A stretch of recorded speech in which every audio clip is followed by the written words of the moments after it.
What up, what up, what up? Welcome back to another episode. Thursday morning. You are listening to me. Wherever you are in the world, I appreciate it. Whether you're stuck at your job, driving in your car, at the gym, doing whatever. You're here listening to me. This is episode 20. Little milestone for myself. I'm very pumped. I got no schedule of stopping whatsoever anytime soon, and I'm very excited for all the progress that has been made in these first 20 episodes. I wanted to start out by going over a few things that I am watching. So I've been on a little bit of a stand-up kick lately on Netflix. I watched Kevin James's stand-up. I think I might have mentioned that before on here, but Kevin James just released a stand-up on Netflix that is 100% clean. So he doesn't swear, he doesn't do anything, and having the very little bit of stand-up experience I have, I can't talk without swearing. It's like how he says in the Trailer Park Boys, he says, Your Honor, I can't speak without swearing, and I'm sorry about it. I throw a fuck in here and there. It's like a little bit of seasoning on your meal. It's like a regular plain chicken breast is good. It's wholesome. It does the job. It gets you full. But that little bit of seasoned salt is nice on there. You know, a little bit of barbecue. So you throw in a fuck or a shit or a damn, and just livens up the conversation, punches it up a little bit. I've also watched Ali Wong's stand-up, and if you don't know who Ali Wong is a Asian female comedian who really has not been super popular. She's somewhat known, but now, after she released her last stand-up special on Netflix, she kind of just like blew up, and she just released another one, and it was hilarious. I watched it with my wife. We were both laughing. She's like fully pregnant while she's doing this stand-up special, and I don't know, she just kills it. I really enjoyed hers, but the best stand-up special, and I just have to tell everyone about it, I've been trying to tell everyone, is John Mulaney. So John Mulaney, I did not know who he was. He's a writer from SNL. I'm sure he has a bunch of other fucking accolades and credits that I didn't look up, but he's this tall, wiry-ass white dude from Chicago who I immediately passed over on Netflix. I had no desire to watch it, but a couple people that I know watched it, and they said it was hilarious. So I gave it a shot, and I was not disappointed whatsoever.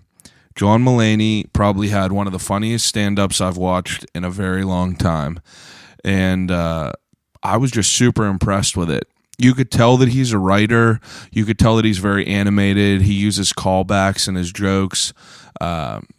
He's very good at telling stories and punching things up like that.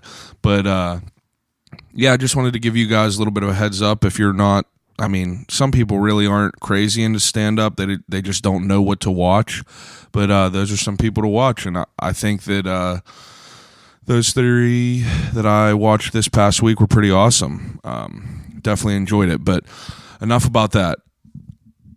Tonight is Wednesday night. I'm recording this Wednesday night, potentially elimination night for the Washington Capitals versus the Tampa Bay Lightning.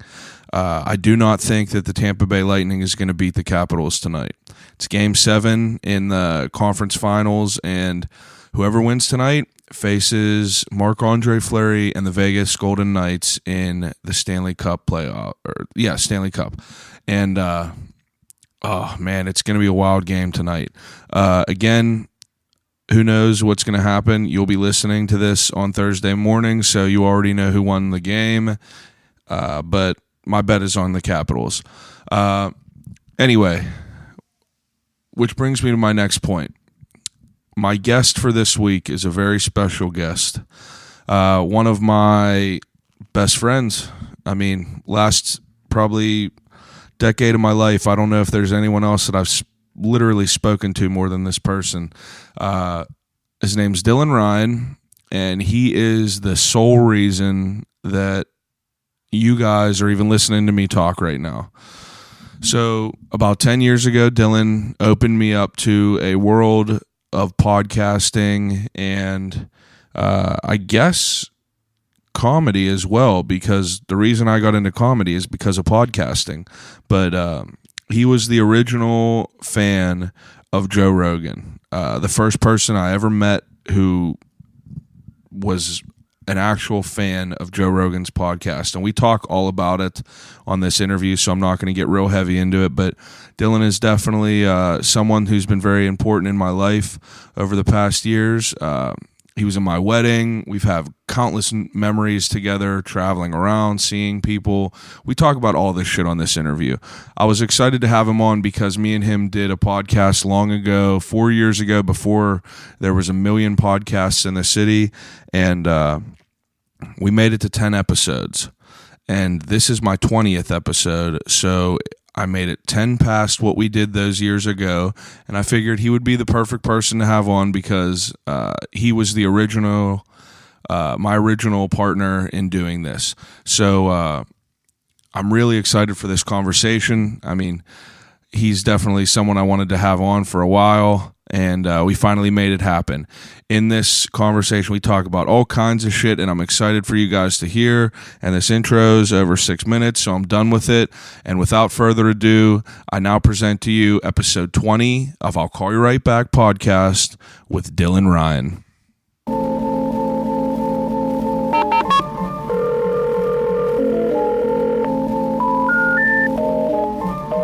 I gotta use the telephone. Hello?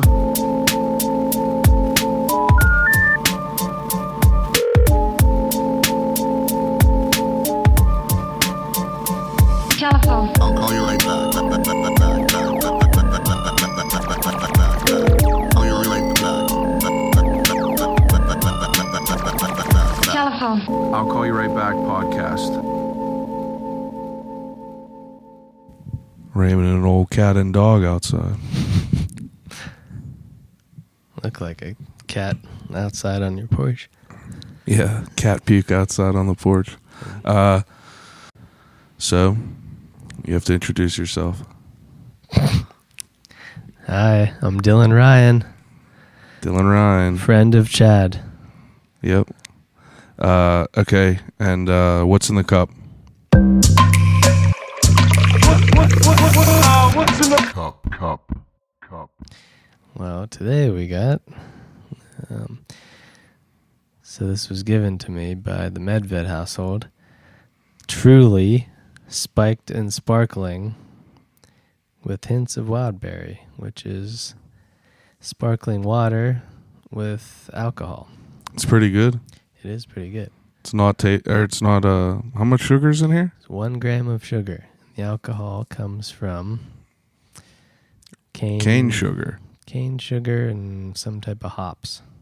Mandarin hops. Yeah, mandarina hops. I don't know what that is. It's pretty good though. Pretty good, 5% alcohol. Yep. Real dangerous. Plus, you don't have to mix with like all that regular pop and shit. Very nice. Okay, so first things first, I went and looked on Time Hop today, and weirdly enough, 2 years ago today, you and I were in Philadelphia with Rob, and we were seeing Fighter and the Kid, Yeah. and I had posted a picture of this crepe. Oh, So, good Lord. so this crepe is, for people that don't know what a crepe is, imagine a very thin pancake. And these people like make a batter, okay, and they put it on this like stove. They cook a very thin, like crispy pancake type thing, and you were just able to order whatever you wanted inside of it. Like I had bananas in mine and pieces of chocolate. Strawberries were in there. Yeah, all kinds of good stuff, and they were so good. But we were in Philly for The Fighter and the Kid, which is another podcast that's ran by an actor named Brian Callen and an old UFC fighter named Brendan Schaub, and it's a pretty popular podcast. Yeah, that was That was a weekend, that's for sure. Yeah, that's the date right there. What was it, May? Oh yeah, I just found mine. I forgot I had it. We're gonna frame it and hang it up. Yeah, I collect all these posters. May 21st, 2016. Holy shit! Yeah. Yeah, it was yesterday. That's was crazy. the show. Very, very weird. Wow. But this is the 20th episode of the podcast, so I feel that you're the reason that I'm even doing this, because I feel that you were the one that kind of unearthed the whole podcast world to me. Yeah, I guess so. Was ahead of the curb. Yeah. I forget how I. That was my first question: is how you even got? Yeah, I don't know how I stumbled upon. I think because. Oh, so I knew Rogan from the UFC. Joe Rogan. Forever, yeah. And then I just knew him as the Fear Factor guy for, a long ass time. Yeah. And then I forget when this was, but I started just watching like YouTube clips people made of like interviews with him talking about like crazy shit. Like he was real into like the moon landing being fake and like Bigfoot and all kinds of crazy stuff back in the day. He's changed his mind since. And, Yeah. I mean, he was just talking to Steven Tyler about that. Yeah, that was a good one. That was a real good one. For anyone that listen, I mean, if you're listening to my podcast, like you have to be kind of hip to who Joe Rogan is. Yeah. He is just a wild motherfucker. He has every different type of person in the world on his podcast. But Steven Tyler was real good. Steven Tyler, the lead singer of Aerosmith, Like for anyone who doesn't know. 71 years old. Yeah, just talking about fucking sniffing heroin and fucking girls and doing all this wild ass shit. And he was just on there, and he seemed a little bit like... He still got it together for the most part. Yeah, like he's... For 70 years old, definitely. For being a rock star since he was like Yeah. probably, what, like maybe 20? All things considered. Like imagine being that for 55 years, just like singing the same music over and over again, just being like literally a rock god. It would be for him to still be alive, and like I guess he's sober now after his little hiccup, but Yeah. he was sober for 15 years, then went off the deep end a little bit and got back on. But God bless him. anyway, so how long ago do you think that you started listening to the Joe Rogan Experience podcast? So yeah, I started with those YouTube clips of him talking about random shit, and then, I found through the YouTube clips of his podcast. Yeah. And then so I started like, I wonder what this is about. So I started listening to that. It was probably like, I think I started when he was like just under 100 episodes, like somewhere. So I was like, holy shit, like what did I just find? Like a gold mine of stuff to listen to all the time. So I listened to like, the backlog, like all, 90 or 80 or whatever. Yeah. Just like... And this was before he even got like big. This was before podcasting was like even really a thing. I think it was probably Marin, that Keith and the girl. And the only reason I even know that is because they were just on Burt Kreischer's podcast talking about how they've been around for like since '94. I think they've been never even heard of podcasting. them. Me either. Keith and the Grill. They're from New York, I guess, and it's just this guy and this girl, and they've been podcasting like literally before anyone. And They do okay? I obviously not if we've never heard of them, I guess. Yeah. But I literally have never heard of them ever. There's so many now, though. It's like yeah, it's a very saturated market. But we listen. Like I remember whenever you showed me, it was a video of Rogan and Red Band in his basement on like a little like computer live stream. It was very, very low budget. Yeah, they had a couch. Yeah. And like no big desk or anything. Yeah, it was very new. I don't remember watching anything back then other than Rogan beside like a podcast. Like I don't remember watching anything back then besides him. Yeah, not really. And there was like Brian Callen was one of his first guests. I know, Yeah. like the first 5 or 10, I think. I never knew who he has cameos in like everything. Yeah, so I've like seen him and like, oh, it's that guy, but I never like listened to him before. And Yeah. then he used to tell some crazy stories like about there's this one, he was in like some orgy at like some celebrity's place, and he couldn't say who the celebrity was, but he like partook in the orgy and Yeah. had this crazy story. So I mean, in that like past 10 years, like I mean, it's probably been over 10 years now. right? It had to be at least 10 years. Or no, it was probably just at 10 years because I think it was right around 2009. Yeah, I want to say. I don't think we were in high school. Yeah, it was after, I think. So I want to say I started listening whenever one of the Batman games came out, because I have one of those memories in my head of playing that and listening to Rogan. Yeah, I don't remember which one it was, but that sounds we were somewhere. probably 21 or 22. Yeah. Because I definitely don't remember listening to it in high school, and I came back from college in 2009. So we're probably going on 10 years now.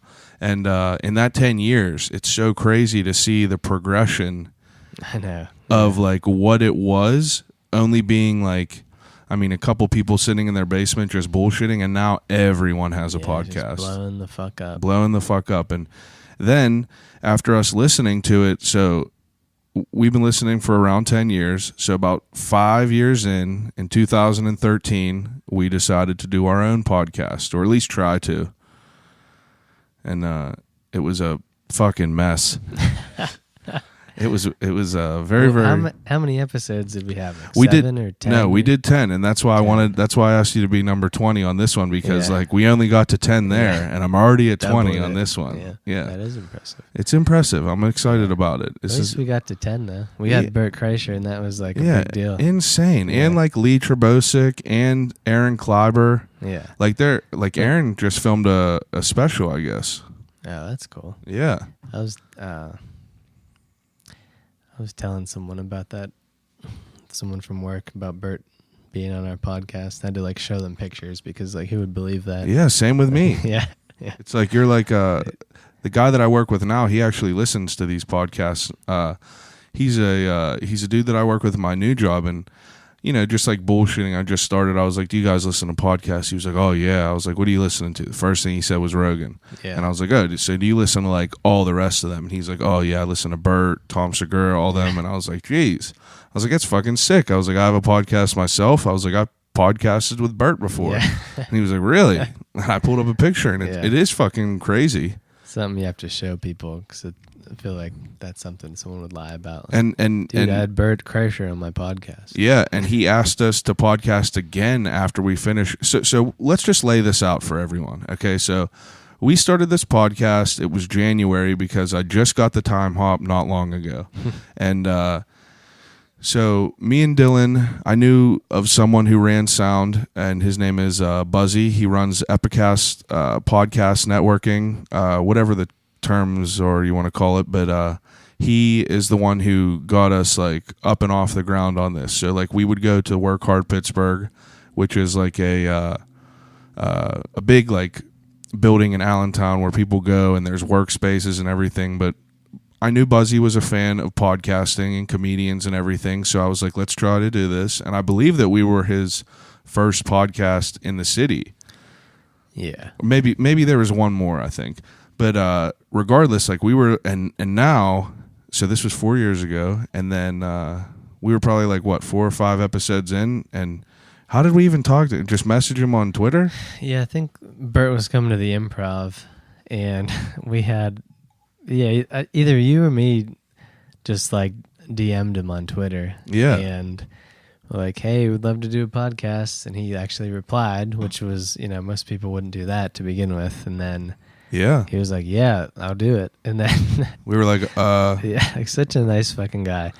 It's crazy. But yeah, so then he was at the Improv, and we did the podcast in the green room of the Improv, right before he went on stage. So we filmed it, right? It's on tape. Yeah, it's on YouTube. Yeah. But whenever he says right before we went on stage, we were standing outside and we were waiting for Bert to show up, because we didn't know if this was real or not. Yeah, he showed up with his Travel Channel crew, grabbed us, and was like, "Oh yeah." We were like, "Hey, we're the podcast guys." He was like, "Oh yeah, fuck it, come on." We didn't even have to buy tickets, but we did already. So he took us back to the green room. Immediately, we just started podcasting for I think 35 minutes. We were talking. Yeah. And then he was like, "All right, boys, well, this is my cue." And he literally handed us the microphone, pulled off his shirt, and walked out as they were announcing him to the stage. Yeah. And it was just such a fucking crazy time. I know, so cool of him. Yeah, so cool of him. And he has a huge podcast. If anyone has, you probably know who his is. It's Bertcast Podcast. But it's the same type of shit that I do. Like, I kind of mimic the way I want this to be off of like all the people that we listen to, because like we listen to like pretty much the same shit. What's in your daily rotation of podcasts? It has to be selective right now because I've been a little busy lately. Oh, yeah. So I just listen to like whatever good guests are on Who's. Like, Yeah. there's been a couple, like the Steven Tyler one with Rogan, and then Tim Kennedy. I didn't listen to that yet. I forget. Someone was just Theo Vaughn. Did you listen to any with him or on The Fighter and the Kid or anything? Yeah. He's hilarious. Yeah, he's so fucking funny. Me and Dustin were listening to the one with him it was him on Rogan last week. Yeah. On the way home, and we were fucking dying. He's so funny. He's just so like quick and like just like from Louisiana. yeah, just so natural, like Yeah, a he's natural like just cut up. Like he's sober now. And Yeah. the way he thinks is so like abstract and funny. You know who I started to dive into pretty heavy is Bobby Lee. Yeah, he's funny. Yeah, he's funny too. So he has a podcast called Tiger Belly, and he was recently. So me and Antoinette seen him in Colorado. He performed. How was there. that? It was fucking insane. Yeah. So they pulled us out. They sat us front row. As soon as Bobby Lee walked out, he gave me a hug. He was just giving people in the front row hugs, and like he just did this wild show where he showed his dick in the end, and it was just such a bizarre time. But he like you could tell that he was like a good feeling, like a good vibe to him. But then he was on Your Mom's House with Tom Segura and Christina Pajitsky, and it was just fucking hilarious. And I was like, I never listened to his podcast, and like him and his girlfriend Kalila, they have their own like type of couple show, and they just have like kind of like a Jamie on there, but he's not really a Jamie. He just sits there and just kind of like chimes in whenever. Yeah. But they had fucking James Vanderbeek on there. They had fucking Theo. They have all these crazy people. And I really like how he is. He's a vulnerable guy. Like, yeah, he's real.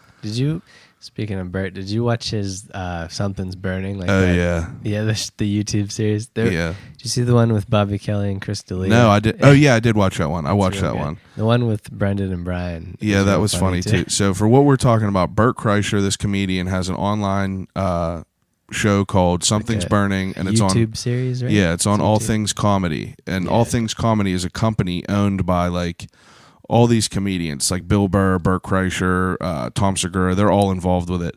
But Bert Kreischer has this show where he cooks these like extravagant meals for like two people. Like two guests were Bobby Lee and Chris D'Elia. Another two were Wheeler Walker and Bert's wife. Then like Brian Callen and Brendan Schaub. And he obviously the dude has like been doing this for like decades now, so he's very animated. He's he's just a hilarious guy. I enjoy his podcast as well. I didn't listen to the one with Wheeler Walker and Bert's wife. Oh my god, so funny! It's such a funny combo. Really is a hilarious. I like that Wheeler guy. Yeah, he a plays good dude. that character, but the character's funny, and he's like, he's being successful at it. He's playing it, and he's doing. Funny. Yeah, good for him. Like for them people that are just like giving him money, good for him. I like him as a guest. All the people that like think he's like a country musician and just, like, listen to it. Yeah, I'll check him out. And he just makes fun of like the popular people like Sam Hunt. He's like fucking losers, which is real funny. But okay, so like I was that was like one of the main things that I wanted to talk to you about in the beginning was like the podcasting, and like it's just so insane to me how it progressed from like having no one to now there's like probably, I mean, I could probably name 30 in Pittsburgh already offhand. I know there's so many, and I can't keep up with them all anymore. It's just like Netflix shows. Or Exactly. Shows. Like, it's just too hard. Like, there's many. a lot of good content to try to catch up on. I used to listen to every single one of Rogan's. Yeah, I had to stop. Like 1,000 after that. I just had to handpick. Some of his shit is getting annoying to me. Like some of it, like the topics, I just have to like fast forward to a little bit. Like Like what? like he kind of gets repetitive sometimes about things, but it's understandable now that I'm doing this. Like things get brought up that are similar. Yeah, and you want to talk about it Yeah. with that person again. Yeah, and get their or point of it or something. For everyone that didn't listen, you want to tell them. Yeah. Yeah, I know. So like now that I'm like starting to do this more, and like I still listen to pretty much everything. Like we both sit in a fucking office all day, so it's just, I mean, whenever I'm working, I usually have a headphone in. If I'm driving, I usually am listening to something. Yeah, doing laundry or cooking food. Yeah, it's just cleaning. I mean, sometimes music is definitely dope, but like sometimes the same music over and over again just kind of you gotta needs a switch break. back and forth. Speaking of music, though, you just had a weekend trip. You just talked about going to New York with Dustin. Yeah. Explain what you did up there. Well, it was an adventure, a true test of will. And so we did this for 9 Inch Nails tickets, and they released they're planning a couple tour dates, like 9, I think, or something, because they aren't touring very much. They're just whenever they feel like touring, they're touring. Yeah. Instead of like one big tour, they're just kind of stretching it out. So the 9 tour dates, the closest one was New York. Well, actually, DC was closer, but we chose New York because it was on like a weekend, so everyone could go to that. So then the catch is that they only sell the tickets like at the box office instead of buying them online, and it's just like, you know, something he's trying like to prevent scalping and then to create like an experience and whatnot. So do you know how many tickets they sold? So the one for New York, it's at Radio City Music Hall, and it holds 6,000 people. Yeah. And so it was like for 2 shows. There was one Saturday and then one Sunday. So they had like essentially 12,000 tickets to sell. Okay. And I stopped keeping track, but I know there was at least 1,000 people there, like in line. Really? How did you keep track of that? Well, I was checking like all the forums and like Reddit and stuff. Oh, okay. Yeah. Thankfully, people would like give updates as to what's going on, because some of it was, there were people, so they went on sale last Saturday morning at 10 a.m. and you could get in line at 8 a.m. like officially. And there were people from the forums that I saw, there were people like camped out since like 9 p.m. the night before. Really? And there was like 80 by the, like before it was like 3 in the morning Friday night. Jesus. Yeah, so by the time we got there, oh man, I think there was like 700 in front of us. Really? We got there at exactly 8. We planned on getting earlier, but it's like we drove 6 hours Friday to get there, and then we got settled in, went out drinking, had a couple too many actually because we ruined our plan. And then we went to bed for like 2 hours and then woke up at like 6:30 and we're like, oh, I guess we gotta go. What time out. did they go on sale, you said? 10 they go on sale, but you could officially get in line at 8. Yeah, so like by the time you said you got in line at 8 a.m., what time did you get up to the ticket window? How long do you think it took? 7 hours. Did I tell you that, or did you just guess it? No, I just guessed. It took 7 hours. Hey, we got it. lucky We got 7. there at like 3. We got in the door at 3, and yeah, that was terrible. It was miserable, and it rained the whole time, and it was. Luckily, I looked up the weather, because like every time I go to New York, there's some weather disaster. Yeah, you're telling me. Yeah. And then, so I told Dustin to bring 2 umbrellas, so I didn't have any. So he brought us, well, he brought me one and himself one. But mine, like one of the arms was busted. I broke it, I think, so it was my fault. So I had to like kind of huddle under the one side. Yeah. And so it rained the whole time. And it was like 50 degrees. And I didn't think about the temperature. I just knew about it raining. So I only brought a hoodie. I felt like you when we went to New York. It wasn't as bad though. But yeah, so that was just standing there in the rain and cold for 7 hours. But luckily it was me and him, so like one of us would go off and walk around. Yeah, and get you some circulation going. Yeah, like go indoors somewhere to warm up and buy food and piss. Do you think that that was a cool idea, or do you think that that was like unnecessary? Well, all the other places, it was like nice and sunny, and so that would probably be fun. But Yeah. the New York one was not so great. And like by the time we got up there, every person could buy 4 tickets, or 4 tickets total. Yeah. So I bought, 1 for me, and then 3 for our friends, and then Dustin bought other ones too, and we're all going. Ian's got extras? No. There you go. Yeah. At least you're not stuck with any. Yeah. So they sold out? No, they had, it might have been like Yanni was playing that night. The fuck is Yanni? You remember Yanni and like those things from the 90s, like Yanni, like that dude with long black hair and like Not a single thing one about of those that name. like ridiculous like infomercials back in the day. Okay. Like the 80s rock or like That come on in the middle of the night? yeah. Okay. Well, that's Yanni. I saw the poster of him there. Yeah, they had like something going on later that night, so I think they kicked everyone out like shortly after we were there, and like so there was like the entrance to Radio City, and then so the line wrapped around the whole block, and then went back to Radio City Music Hall. Really? And it overlapped. So Jeez. so that was crazy. And like by the time we were finally up there, you could see there was like a walkway kind of. Yeah. There were people like back in line where we were at like 8 a.m. And God bless them. so they cut people off, I think, after. How much were tickets? It just, there's different tiers, like for the closest it's expensive, and Which ones did you guys get? we just got the best we could for 7 people, like all in the same, Yeah. same seats. And they were like $150 a piece, but Not terrible. it's on like the first balcony in the first row.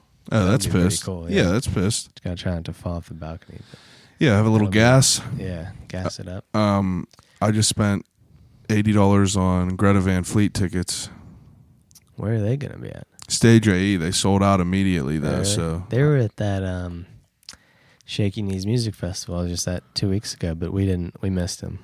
are you a fan of their music? I don't know. It's kind of weird because it's like he sounds exactly like Jimmy Page. I mean, not even just him, Jimmy like literally Page. It's identical. Led Zeppelin. Yeah.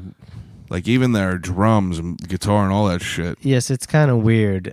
Like that's really cool that you sound exactly like them, but it's Yeah. also kind of strange. Kind of weird that people are. To me, yeah, it's just weird. I mean, they're just biting a sound. But I mean, to be fair, I was talking to my dad about this because, like, my dad would always tell me stories about like he saw Led Zeppelin perform in Three Rivers Stadium, yeah, and like, imagine what the fuck that would be like. Just I couldn't even imagine it. But I showed him Greta Van Fleet, and he was like, "Man, these dudes are awesome." He was like, "They sound just like him," and I was just like, what do you think about that they sound the same? And he was like, well, I mean, dude, you got to have talent to be able to like sound like that.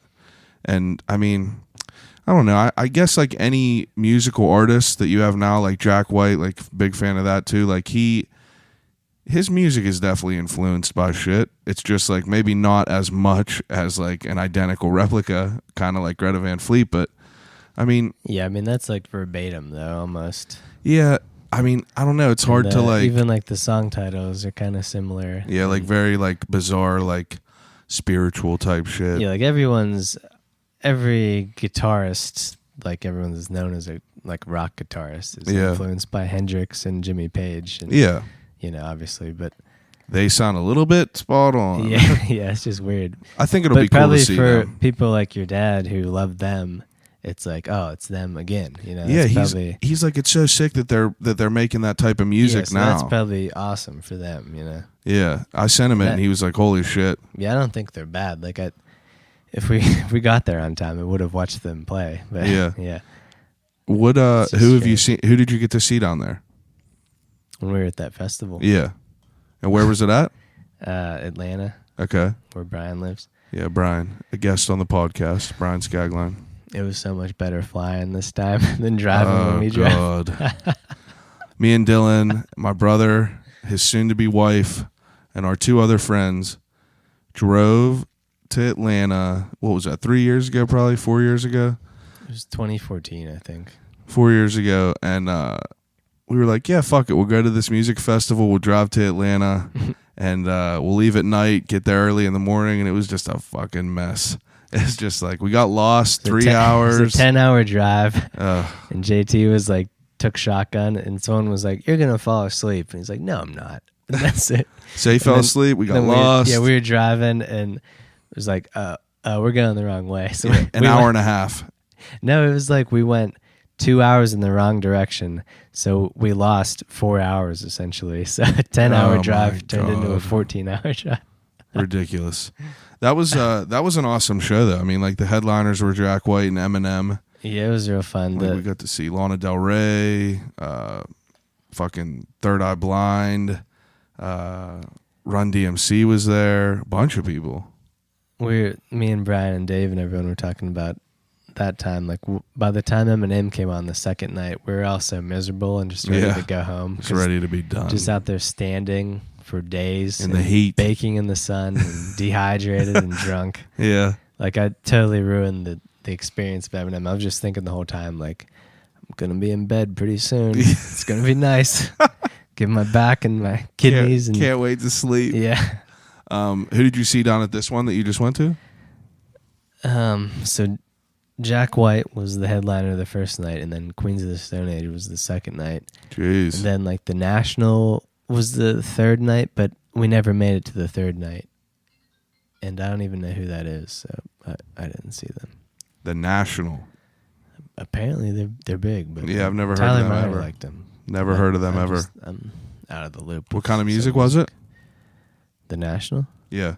I have no idea. I don't know. I have no idea. Tenacious D was that day too. We missed that. Jeez. Yeah. What do you mean you missed it? What the fuck were you doing? We just didn't feel like going anymore. Oh, jeez. 2 days was enough. Could you imagine Atlanta a day after Eminem of us going? No, I was ready. I was ready to go home. And then we had to deal with driving all the way back home. It was a fucking drag. Flying was nice. I think that it's wild that, to think about, like, our parents back then, like, for instance, like how I was saying, like, my dad seeing Led Zeppelin, like, him seeing Led Zeppelin is, like, the equivalent to, like, us seeing Jack White and, like, us seeing, like, like, I feel like a Greta Van Fleet. Like, those are all, like, those are, like, rock powerhouses. I feel like that those are going to be stuff we're going to remember. Like, Jack White for sure. Yeah, he's, like, that of our generation. Yeah. That rock guitar. And that year, person. we saw him, 4 times in, like, 6 months? I don't know. Yeah, so we went to that festival in Atlanta, and then we saw him in New York. I froze to death. Yeah.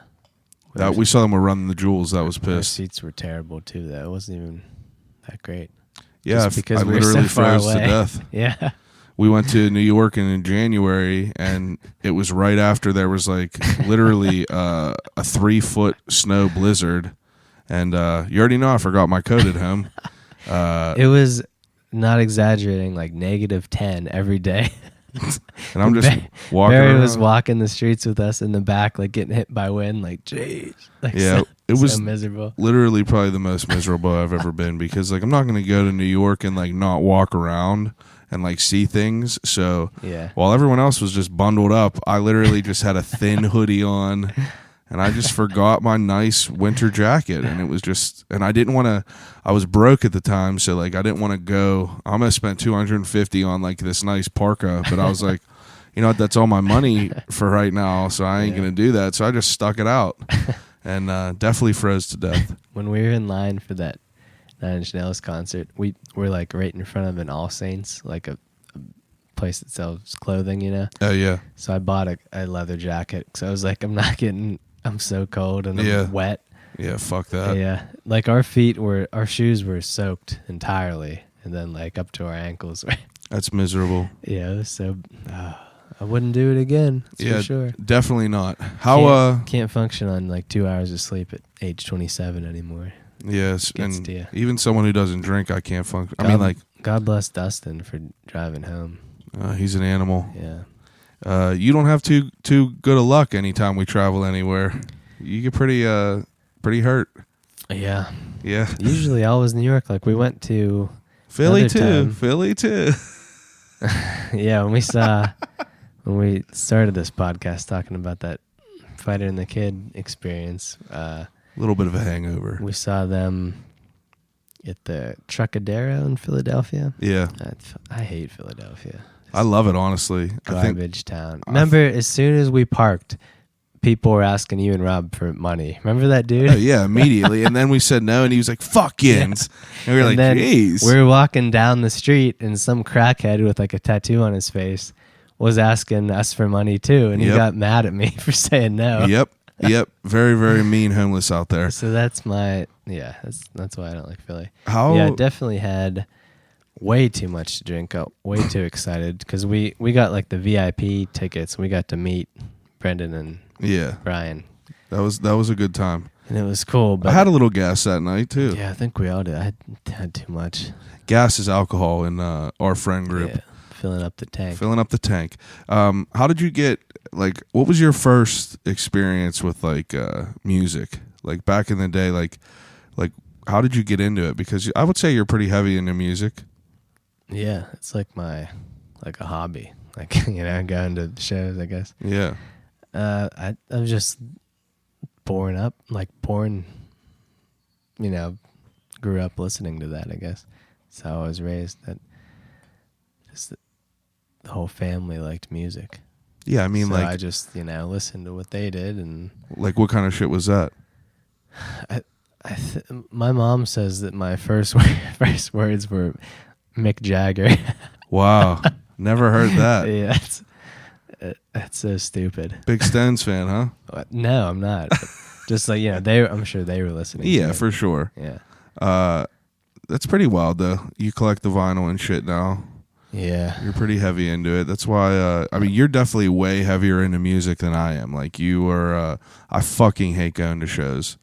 I just don't want it anymore. Yeah, like it's tough sometimes. Like when we were at that festival, it was a pain in the ass. I don't really like going to festivals, I've determined, because you're so far away. It kind of takes away from the experience, Yeah. And then, like, for Jack White, we're all like kind of just pushing through people to get up front, and obviously that's going to piss people off, Yeah.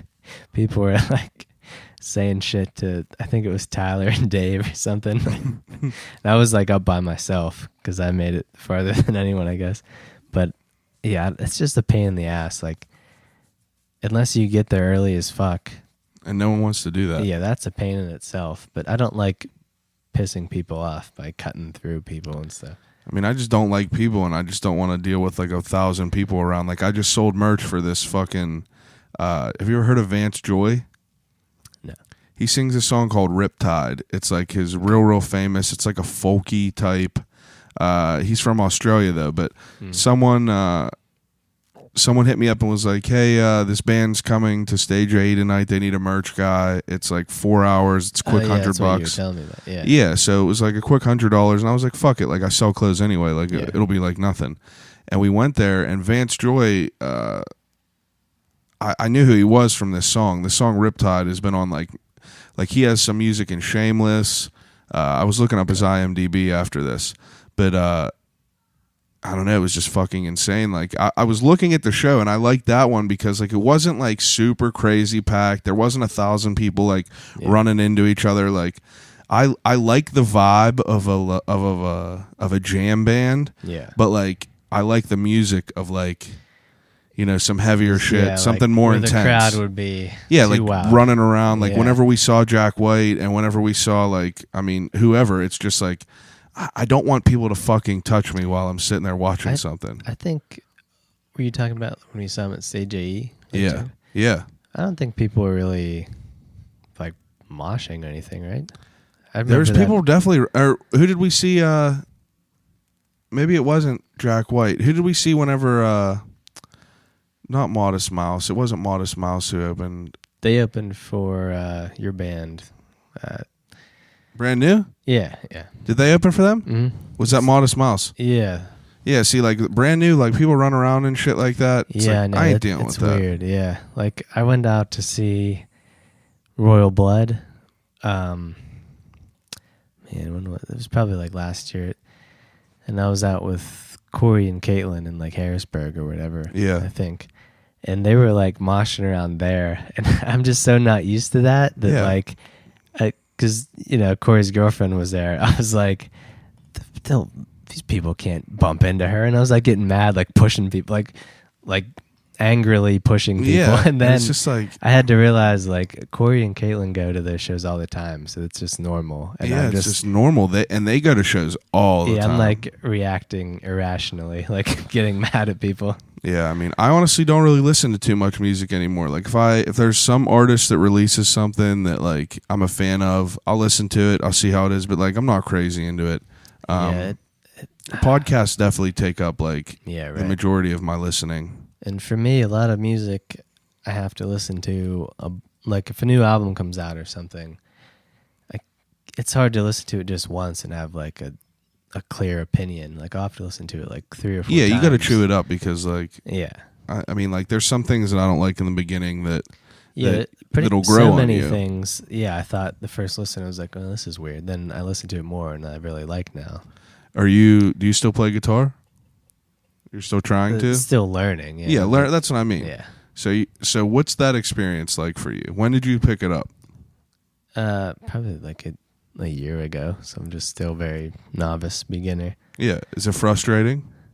Yeah. I mean, it sucks starting something and just being terrible at it, Now, how do you go about like learning that? Like, what are you doing to learn? Like, there's this cool website. It's called, I'm going to butcher the name. I think it's like guitartricks or something.com. Yeah.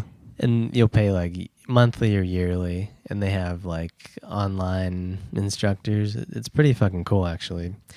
Because, is it like live or you just watch videos? Like, can you ask people? Well, you could do both. If you want to pay for like lessons, you could do like a live thing. That's pissed. But I just did, the normal basic thing. Yeah. And it's pretty cool because, like, 10 years ago, you'd have to go take lessons. Yep. Down Jim's X, guitar. Y, and Z. Yeah.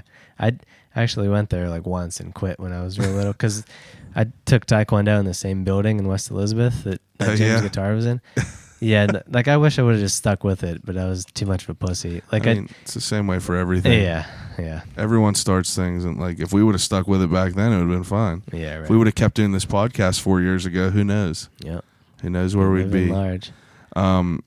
So what's your favorite group right now? Like, what are some of your favorite bands out right now?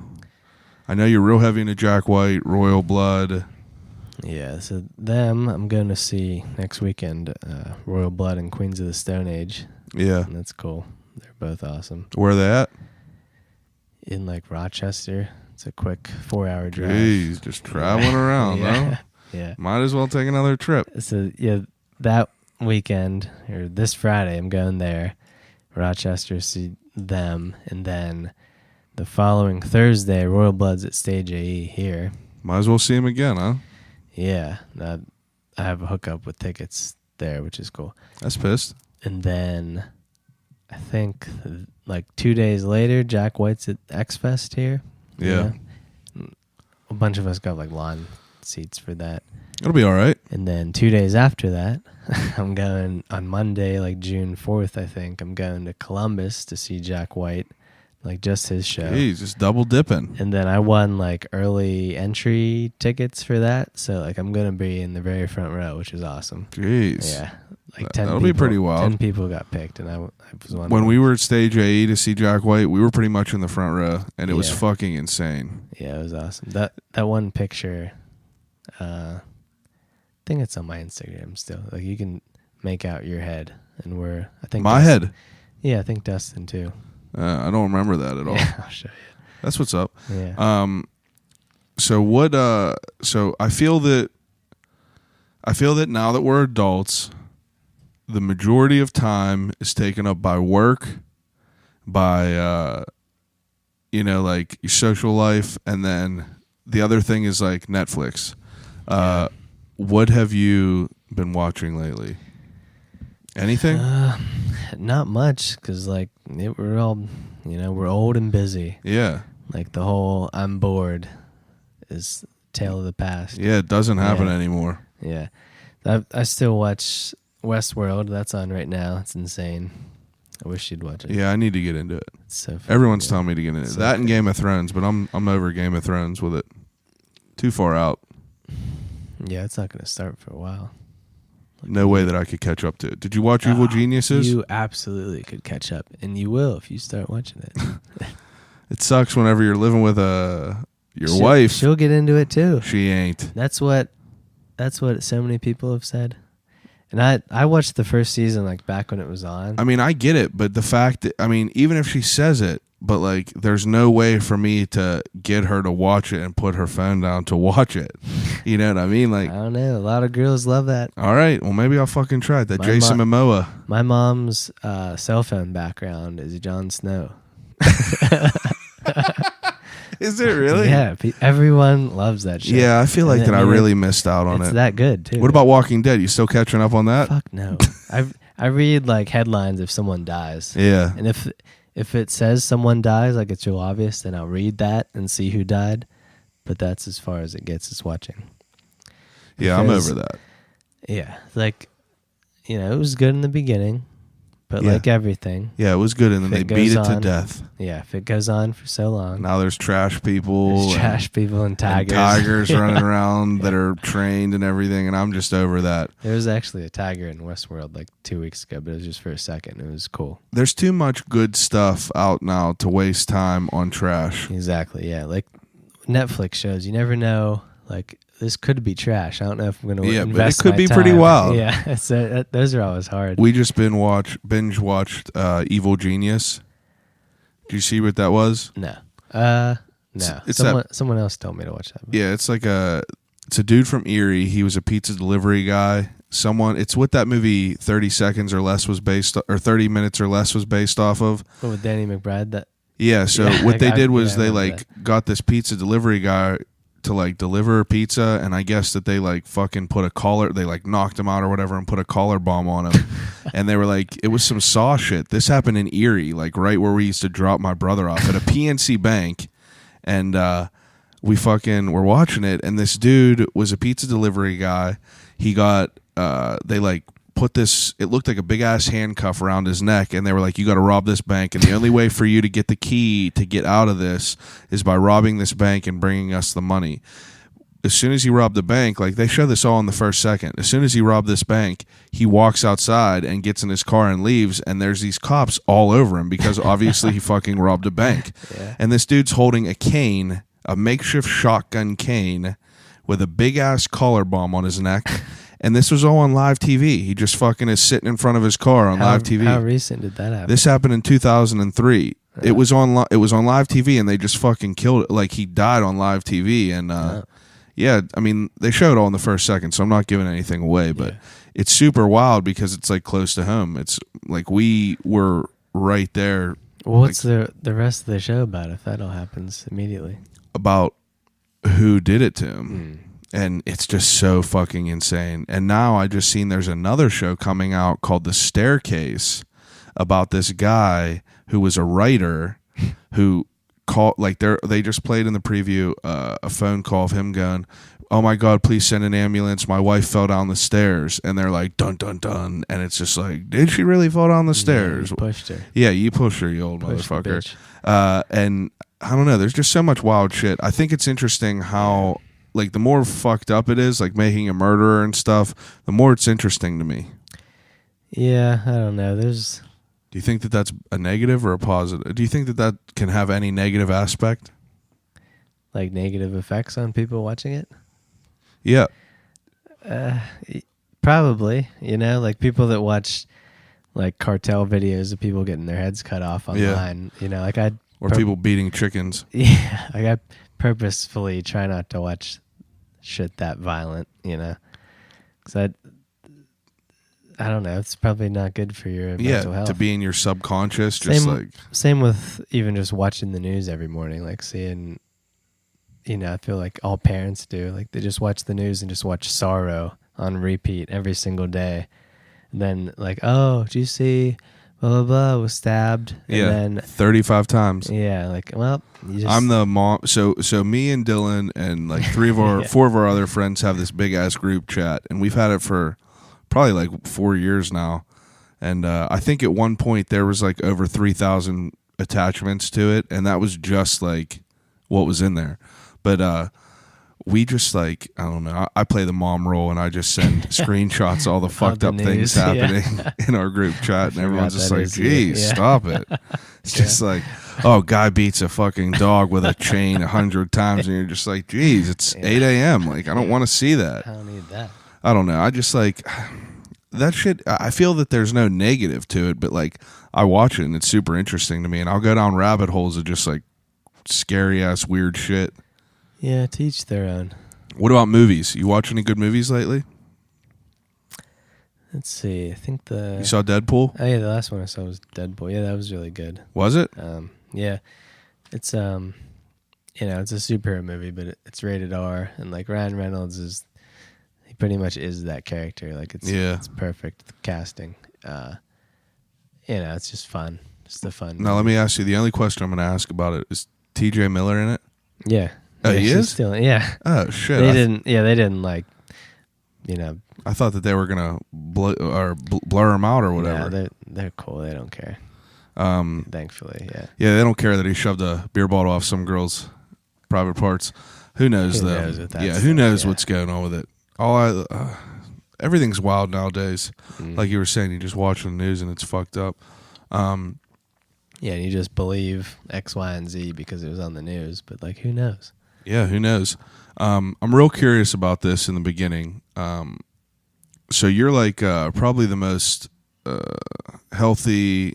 I wouldn't say, like, you definitely have a few every once in a while, but you're probably the most consistent as far as going to the gym and like progressing your health over the past, like, since I've known you, so over a decade. Like, literally probably the most consistent person I've ever met that's done it. Yeah. And I want to know how you got involved with that and like how that became something in your head. Because it's literally the worst thing in the world for me to do is to come home from work and go to the gym. Yeah, it's a beast. I mean, I don't want to go every single day. I mean, I know you don't. No one think, does. Like, well, I have this to do. Maybe I could do that instead. I need to get this done. Or, I'm too tired. Or maybe this hurts. Maybe I shouldn't go. Just excuses. Yeah, It's just a mental thing. Yeah, like mentally overriding your brain to just go do it is the hardest part. It's a mental game. How old were you whenever you started getting into it though? Like started like actually like really going to the gym and like wanting to like lift and everything?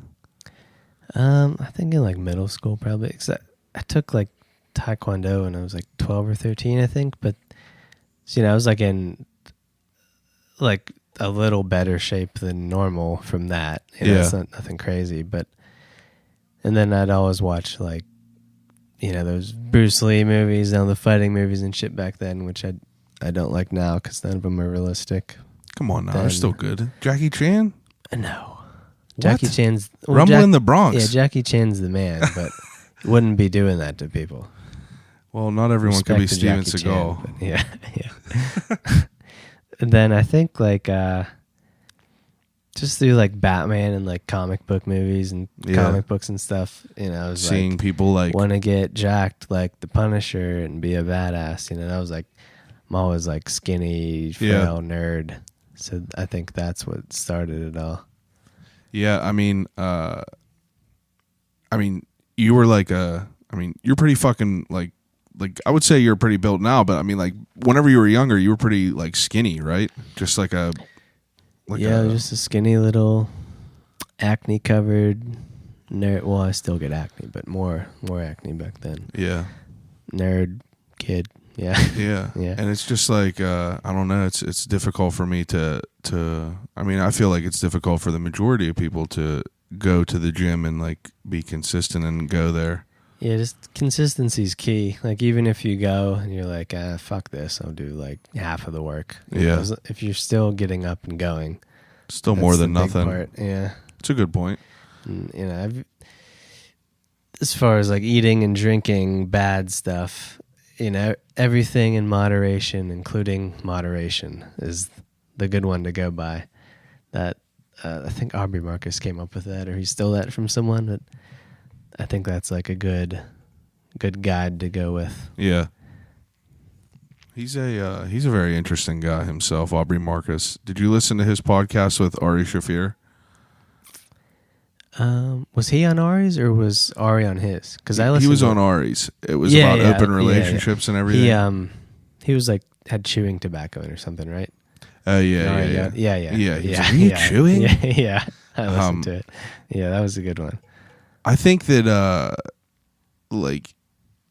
I think out of everyone, I think Marin has the best interviewing abilities, but my favorite, I feel, is Ari's. I think Ari has that's like what I want this to be like is exactly how Ari's is. Like, he doesn't give too much of a care about oh, it has to be dead quiet, you can't do anything. Like, he'll walk around with someone and do an interview while they're walking through a park. Was good. Yeah, and I think that adds to it, a little bit of I don't know, I did that podcast with Justin Criotto in the woods in Colorado, and you could hear dogs and shit barking in the background. Yeah, I don't know. Cool. I think that stuff like that is just true. I feel like that it's true. Yeah, and it's real. I remember one episode on Ari Shafir's a long time ago. They were outside. Maybe it was the Comedy Store, outside on a patio or something. And it was him and whoever he was interviewing. I don't remember, but Pauly Shore was walking by. They saw him walking up, and Ari was like, "Oh God, here comes Pauly." And then the other person was talking to Pauly, and Ari was talking shit on Pauly into the mic. Yeah, it was real good. It's pretty wild that Mitzi Shore died. Yeah. So for people who don't know who Mitzi Shore is, Mitzi Shore owns the Comedy Store, which is probably the biggest comedy club in the world now. Yeah, I mean, I'd say so. Yeah, in and LA.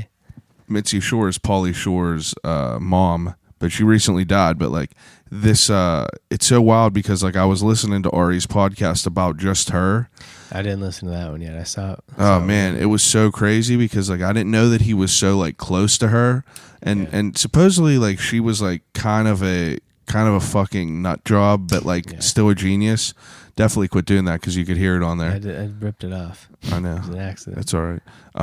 But yeah, Mitzi Shore died, and they were talking about all the wild shit that used to happen there. And it's just, Pauly Shore has been around comedians like Sam Kinison, all these old gangsters, and he's just been around there his entire life. He was talking about how Sam Kinison beat the shit out of someone for beating up Mitzi Shore, and how he was just exposed to all this shit. And it's interesting is Pauly Shore, I'm sure has done drugs and everything, but on this podcast, he talks about how he doesn't really drink or do anything really that much. And it's curious to me because I always thought that whenever we've seen him at the Improv, he looked like he was definitely on cocaine. When we saw him, he was rubbing his nose. He just looked under the influence of something. I don't know. Then I seen a picture of him with his mother's caregiver that he just posted on his Instagram, and I think he just looks like shit. Yeah, I think that's definitely just it because he looks fucking like garbage. But I don't know. He was talking about how he was doing a documentary about his entire life in the early '90s and everything, and I don't know. I think it's gonna be so sick. That would be good. Yeah, I think it would be so wild because he was talking about how he was an icon on MTV, back whenever MTV was literally the biggest thing in the world. Yeah. And can you imagine that? Jesus. Yeah, I remember that Chris Hardwick. He'll talk about that sometimes because he was on those dumb shows back then. Oh yeah, what was I forget all their names, not TRL, but something like that. Yeah, I forget the one. It was I just remember. He was sitting in a chair, and every intro they spun him around. I don't know. I can't remember. It was called something about love. I just remember it was a dating show he was on. Yeah. Every nowadays he talks about it every once in a while, and he's he'll reference those and say how he was an alcoholic back then. He was fatter and had this long ridiculous hair. It's just fun. I remember hearing about that. An MTV life. Do you know what happened with Nerdist? What? They changed their name to something else. Yeah, like Idiot something. Yeah, I think he forget sold what the it is. Nerdist company or the Nerdist like name to something, probably for a fucking $1 billion. Maybe, I don't know. I listened to the James Bonding podcast. It's two of Chris Hardwick's good friends that are on the Nerdist one. So they were talking about the name change for a second, but they didn't say like why. James Bonding. Yeah, it's James Bonding. What's that? They just talk about James Bond? They're like the James Bond super nerds. They know everything. Oh, really? It's Matt Myra and Matt Gorley, and they're You might have told me about this. Yeah, I've been listening to it for a couple of years now. They got like on a podcast network, so they have like they're contractually obligated to do like so many per week and stuff now. So, but they'll pretty much just have a guest on, watch one James Bond movie, and discuss it. And then they'll know like everything, like all the behind the scenes stuff. And like, do they watch it while the movie is? No. Oh, okay. They'll like take notes and stuff. Yeah. And talk about like, in Roger Moore's wig in this scene, and they're so funny. They know everything. One time, Daniel Craig, the latest James Bond, was on Nerdist, and that Matt Gorley was there as well. Yeah. And Matt Gorley from James Bonding had the same watch on, like from Skyfall or something. And Daniel Craig noticed it, and you could tell him like freaking out. And it was a real good one. Yeah, that's. I mean, it's awesome. Podcasting is just like, I love those guys. It's so cool that I mean, you could find something that's like a niche and kind of like dive into it. Like do you know who Dan Cummins is? Nope. Dan Cummins is this dude. I guess he was on like a bunch of like random like TV shows or whatever, but he has a podcast now called Time Suck, where he just he basically like I don't think he has any guests, but he'll pick like one topic. Like right now I'm listening to one about the Westboro Baptist Church, and like he just goes in deep for like a week about like learning everything about it, and then he just has this podcast and he just talks to himself about it and like gives his own notes and everything. It's just super interesting because he talks about so much weird shit. Yeah. And then you have people like people that have like big name podcasts now that are making side projects. Like Rogan does the MMA Hour with all these like, badass UFC people, and then like Bert Kreischer has one now called Open Tabs. Yeah, I saw that. Have you listened to any? No. They're probably more my favorite than the other ones because like he just talks about this dumbass shit that he'll be googling. So like, they were just talking about how he's about to do a triathlon or whatever. Yeah. And he's talking about how he's like becoming obsessed with like these long distance triathlon runners. Yeah. And he went on like this bit about like how like why people's toenails fall off for like 10 minutes. And you're just like, why the fuck am I listening to this? But you're like, the first one of the Open Tabs was like he actually went over like his bar tabs or something, right? yeah, he does it in all of them. Okay. Yeah, because I remember reading the description for one of them. Yeah, like I talked about on here in one of the intros about like this this video of DMX performing to like this crazy amount of people, and that came up because of like an Open Tab thing. And it's a smart idea. Like it's just so many people have all these smart ideas about like, just random shit, and it's weird to think about like what we're doing. Like I am a random person with no significance whatsoever, but like I definitely get people that listen to this every week. Just bullshitting on the internet. Yeah, that's all it is. How's that flavor you have now? It's pretty good. You like these things? The These Wildberry. Trulies? Yeah, I think that blueberry one was better that I had before this. What flavor is that? Wildberry. The old Wildberry classic. Yep. It's good though. Classic. What was I gonna say? Like that podcast, How Did This Get Made? That's a good weird one. They just go over like really bad old films. Yeah, like Jack Frost with Michael Keaton or Daredevil. And Face Off. They went. Yeah. Oh, did they do that? And they're like, we love this movie. Yeah.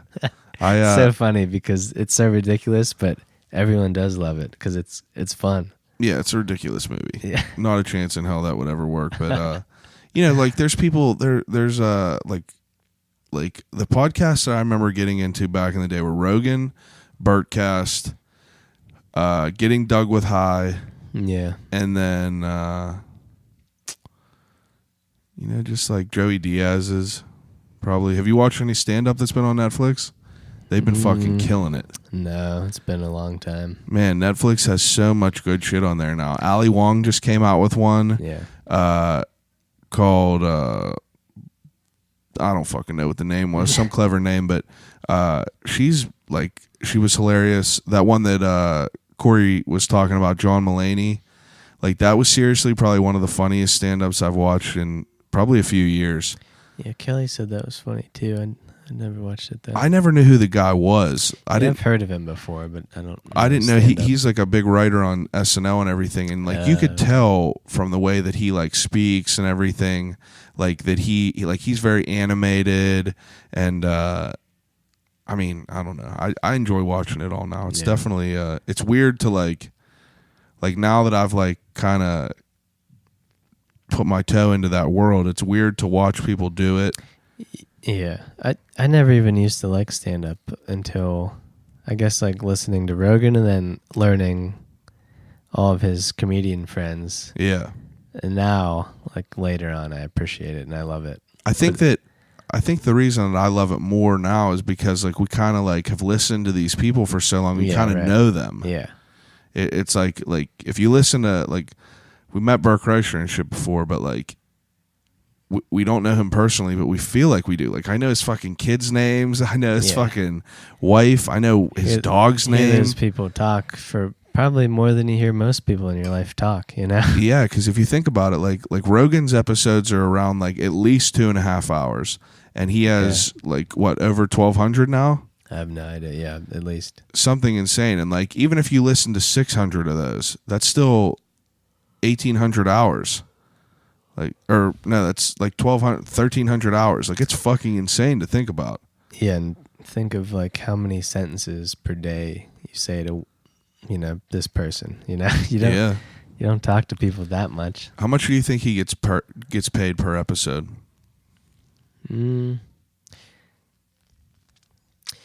Like by sponsors or by sponsors. Just by sponsors. I was thinking about that the other day because like I listened to how many he had. Yeah, they have to pay him absurd amounts just because they know that the podcast is going to get out to, you know, so many million people. Oh yeah, he has millions of downloads. Yeah, and on each episode here, I get like 200 some. But yeah, I have no idea. It's good money, I'm sure. It would be wild to know. Yeah, I don't fucking know. Yeah. So, do you see the last? Or it was the last UFC. There was one like last Saturday. But you see that Vitor, the Vitor KO, Lyoto Machida kicked Vitor. Oh yeah, right in the face. Yeah, kicked him right in the face. Did you see that one good? It was like a side by side video clip of the Anderson Silva one. Anderson, it's like literally the exact same. Like Anderson he's leaning down, has his hands down more, but the exact same kick. It's crazy. Yeah, this dude that fights in the UFC, he's just like this. Back in the day, whenever like it was the Wild West and people were allowed to like get on the juice and like old days, get all juiced up, this guy was just a fucking Brazilian animal. Vitor Belfort. His sister got kidnapped. They never found her. Yeah, that's crazy. Yeah, definitely insane. But he used to just like murder people, but probably because he was on roids. But now he's a little bit young. He's a little bit older, so he's taking a few beatings. Well, he was on massive amounts of performance enhancing drugs late into his career. Just a couple. Like 37, 38, 39, I think. And then the strict drug testing came in and they cracked the whip. Then he started getting kicked in the face and going to sleep. He had to get off the stuff, and now he's all fat and flabby. Oh, not fat, but like has flabby skin. You could tell he's off the juice. The muscle's not there anymore. What do you think about the whole UFC? Like, with all the shit that's going on with like Conor McGregor and everything, like what do you think about the whole organization? Like, it's fucking bizarre. Yeah, I mean, I'm glad it's as popular as it is now, you know, because it's younger than we are. So, you know, for a sport to be that young. Yeah, and get as popular as it is now. So, it definitely helps having people. I feel like that it definitely helped having people like Conor McGregor like talk it up and like kind of put it on the map. But it also kind of, I feel like, sucks that all these like younger kids are gonna like, it's almost like since UFC has all these like younger people that are trying to trash talk and be like a young Conor McGregor, Yeah, right. it's kind of like the rap, the younger version of the rap game now, with all these younger kids that are tattooing like cunt on their eyes and everything. Like trying to up it. Yeah, up just the trying to ante, be but more weird. not doing so great. Yeah. And it's just so bizarre. It's like, and the one person that does act a fool, that does make it, is like, holy shit, like this dude's a fucking, like a powerhouse. Yeah. But there's so many people that are not, and it's just fucking bizarre. Yeah, there's so many people that you can tell they're trying to trash talk because they know Connor does that, and that's part of what that's what gets you noticed. But like you can tell it's just insincere. Like they're just faking it. It comes off so awkward. Yeah, and not gross. as natural as like someone like Conor McGregor. How did you get into the UFC? Just because of being a fan from doing martial arts and everything? Yeah, I think so. Then, I did Taekwondo when I was real young and watched all those dumb martial arts movies. And then I'd watched actually, I never put this together, but I used to love, WWF back in the day. Yeah. And Ken Shamrock was one of them. He fought yeah. But he also was a legit MMA fighter. Wow, I forgot about that. Yeah, me too. I totally forgot about Ken Shamrock. But he was also a legit MMA fighter in like UFC and everything. Maybe that was one of the transitions. But so anyway, so I remember watching on the internet back in the day, like little clips of like the first UFCs and stuff, and back when they could wear shoes. Yeah, and like I think my favorites were like Ken Shamrock's brother, Frank Shamrock. He was a badass, and like Boss Rutan, and then like Randy Couture, Dan Henderson, Rampage Jackson. Was Dan Henderson and Randy Couture back? They were back whenever it started. Not like the very first. Okay. They were around. Yeah, for a long time. Yeah. Old veterans. Old dogs. Mean old dogs. Weathered old dogs. Yeah. Weathered old dogs. Yeah, so that's what, just internet videos, and then, you'd have to like download UFCs because, they weren't around back then. And then not really any way to watch them. Eventually, And now we are where we are, where we get to stream them illegally online. And hopefully I don't get in trouble. We pay for all of them. Yeah, we pay for every bit of it. Hypothetical. Hypotheticals. Yeah, no, it's crazy to see how far it's come. Really is. Yeah. We've been going at it for about 10 years watching this shit. Yeah. It's nice to have our own places now, so we don't have to like be go obligated to Buffalo Wild Wings. I was just thinking that. Sit there get there at 7:30. Yeah. Fights don't come on until 10. Don't get a table. Just sit in the waiting room and watch it from the TV standing. Yeah, so like we would go there, and like majority of the time we would have to go there, wait for 40 minutes, then we would get a table, shitty one, but there'd be times where we would be dedicated, where we would go to Buffalo Wild Wings and just stand in the entrance, order food while we were standing in the entrance watching, just borrowing their TV. But what a time. How far we've come. There's what's the next? Hold on. I took a screenshot because I knew I would forget the next UFC that's coming up. I don't remember who it is at all. I haven't seen one coming. June 9th is the next like good one. There's like fight nights before that, but it's not so good. Who headlines? So it's Robert Whittaker and Joel Romero. Ooh. That's going to be good. They already fought before. Yeah. And Robert Whittaker won. But that's going to be real good. And then there's that Colby Covington versus Rafael dos Anjos. Yeah, that'll be a wild one too. Yeah, because like that Colby Covington, I don't even remember seeing him fight. I just hear about him because he talks shit everywhere. Yeah, he talks a lot of shit. I don't remember seeing it. Shit, what's it called? The thing that Fabricio Verdum threw at him. Oh, it was a boomerang. Yeah. He threw a boomerang at him. I forgot about that. This dude threw a boomerang at another UFC fighter, and it was like such a big deal. it was all over online and everything. Man, such a good time. That's the best part about having the internet and having phones. Yeah, I know. I've been on a kick where like I want to just delete all my social media because I'll like open up my phone and just without even thinking like open up Facebook. It's just like a reflex. 100%. And it's I don't know. It's getting to me. Then if you're up in the middle of the night or something like that and you're just bored, you're just refreshing. And it's just like beep, beep, beep. Nothing's new. Trying to be, I know. Trying to be more disciplined. But I would get rid of everything. But yeah, like the UFC stuff that I follow, that's like how I keep up with headlines. And same with like movies and, music and everything. That's the only thing keeping me there. Yeah. You think so? Yeah, because if I could get all that news some other place. You can. It's just called Google.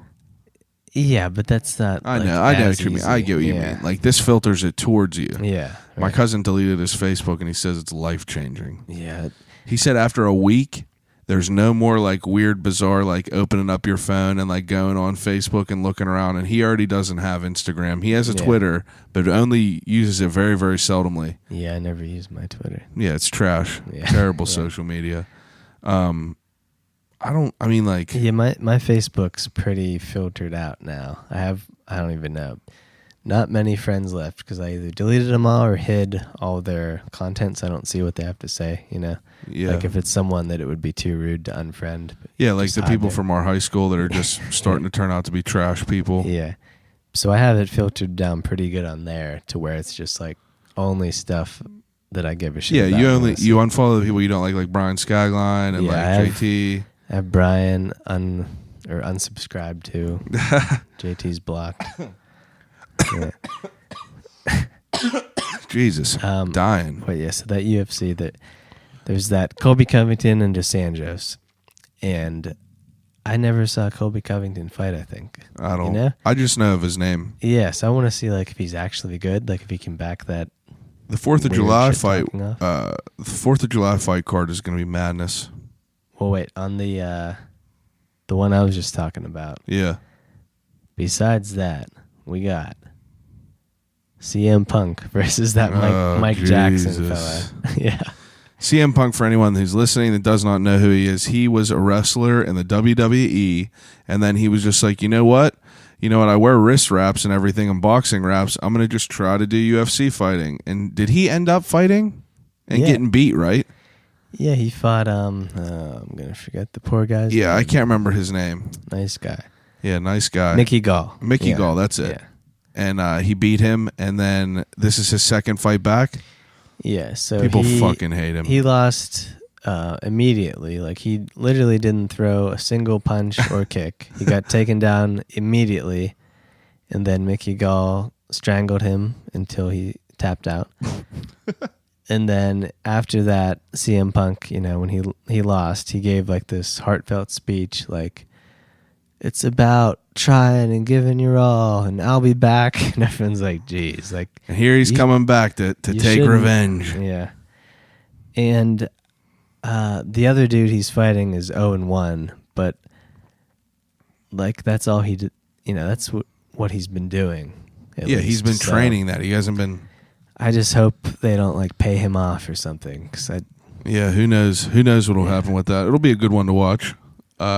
If I had to bet on it, though, I would say gentleman's bet.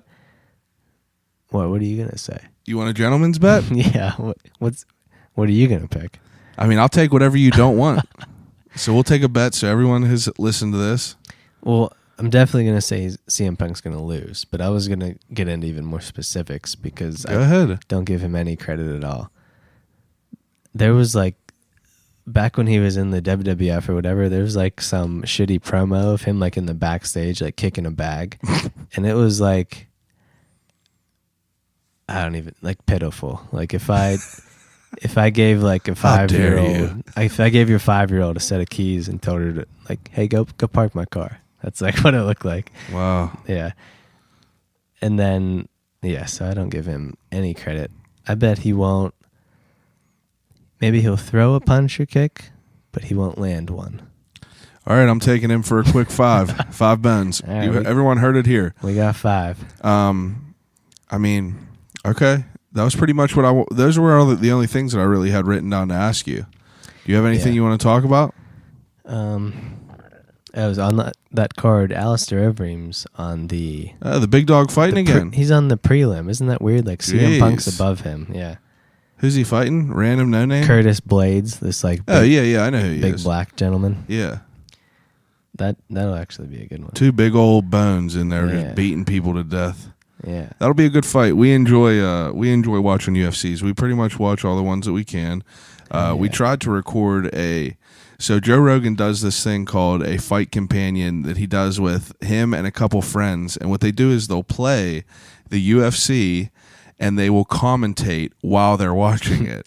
So me and Dylan decided to try to do this like a couple, I don't know, like last month or something on a random fight with Rose and Joanna Jędrzejczyk. Yeah. And you know what? A little bit late. I was literally falling asleep while we were watching it. I couldn't stay awake, and it's tough, those late night fights. Well, it went on late too.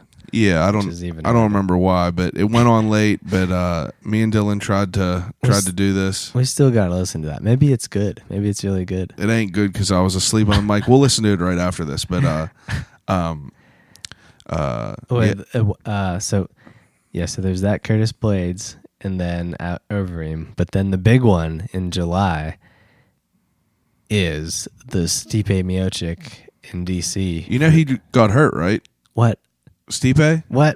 I just saw a picture of him online with his leg all fucked up in a cast. Are you serious? I think he got surgery on something. Is he going to be able to fight still? I think that they said he'll be able to. I think in August I read.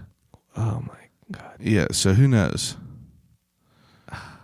Regardless, I don't know. We'll figure it out. I don't see anything. I have to look into it. Yeah, we're going to look into it. And then it's after that, there's Max Holloway versus Brian Ortega, which is also insane. That'll be a wild one. And then after that, Brian Ortega, for anyone, he is this dude that was in like a gang who like kind of got out of the gang life and just like got into UFC, and he's just beating the fuck out of people now. Yeah, he's a badass. He really is. Max Holloway's a badass too, though. Yeah, he is. And Gentleman's bet? No, that's a tough. Well, yeah, I'll take Max Holloway. That's fine. I wanted Ortega. 20 bends? 20. 20 bends. Hey, 20 bends. I'll throw 20. All right, 20 bends. I got Ortega. Right. Dylan got Max Holloway. Everyone heard it. All right. And then after that, we got Francis Ngannou versus Derek Lewis. Jesus Christ. So excited for that. Francis Ngannou is this South African guy who was homeless 3 years ago. Homeless. Literally homeless. And grew up just shoveling dirt Yeah. into buckets, and he's massive. And that's literally what he was doing. Yeah. Like literally taking a shovel and just shoveling it into another place. Yeah. And this dude is like, what, 6'4", 6'5"? Has to be 270. He's massive. He's a fucking animal. Yeah. But he's just been punching people's heads off, and he's a big guy to watch in the UFC.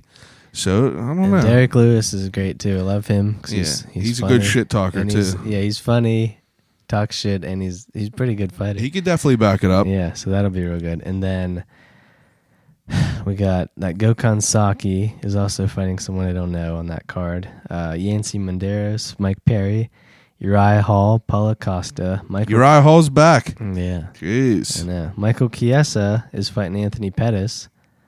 So that card is insane. Yeah, that'll be a real good one. To purchase that one. Yeah, maybe. You know what? I mean, like if people end up liking this, like maybe we'll try to do a live fighter or live. Yeah, we'll give it a shot. Yeah, we'll see how it goes. Probably won't work, but fuck it. We'll try it out. Yeah, just trying some different shit on I'll Call You Right Back podcast. You know. You have any questions or anything for me? Can we get into the last segment? Any questions for you? I don't know. Good? Yeah, I'm good. Okay. Do you know what this last segment is? No. Dylan, best friend, doesn't listen to any of my podcasts. Just kidding. We're all busy. So I do something called Desert Island Questions.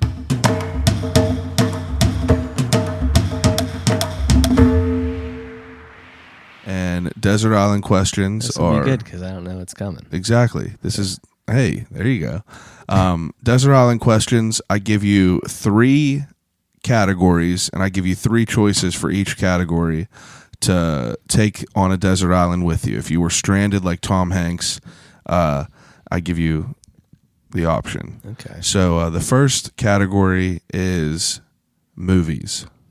You get to choose 3 movies to take with you to watch over and over and over again. And hold on, I will let you take series if you want, like a series of movies, like for instance all the Harry Potters, just to make it a little bit easier. But just movies, not TV shows, just movies. I mean, whatever. If you want to take TVs, I don't give a fuck. Now, do I have like a VCR to play these with, or what are my options? I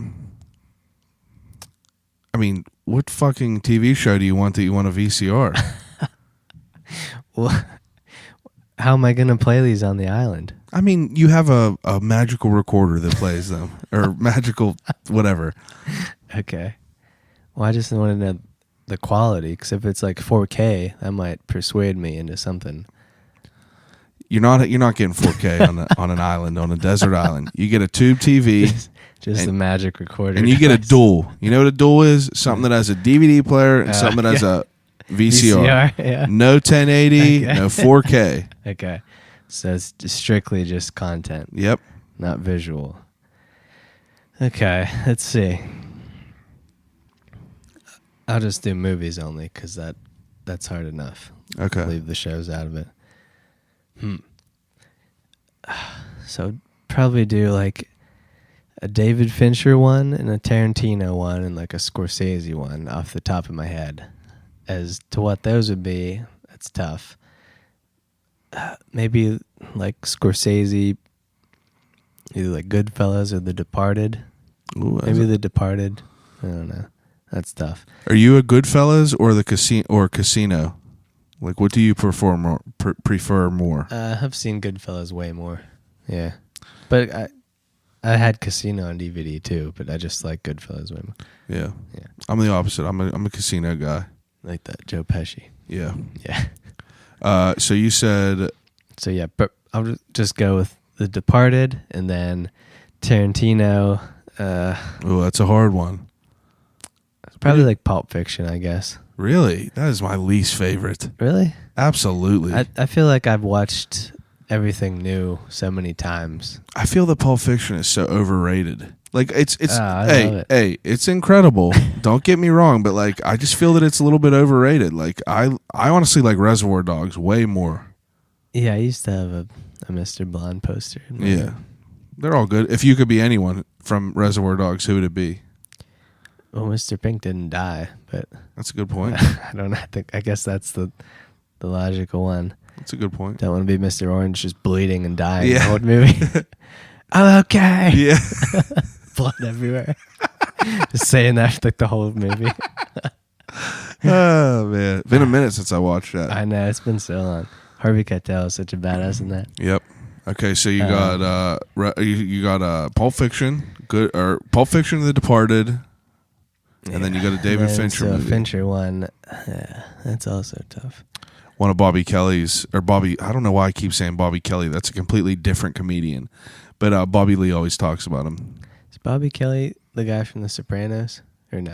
I don't know. Still never watched it. No? Oh, that's great. I need to watch it. That's probably someone else I'm thinking of anyway. So, probably like Fight Club's the easy one to go with. But Yeah, probably like Fight Club or 7 or I don't know. I like Girl with the Dragon Tattoo and Gone Girl a lot too, but I don't know.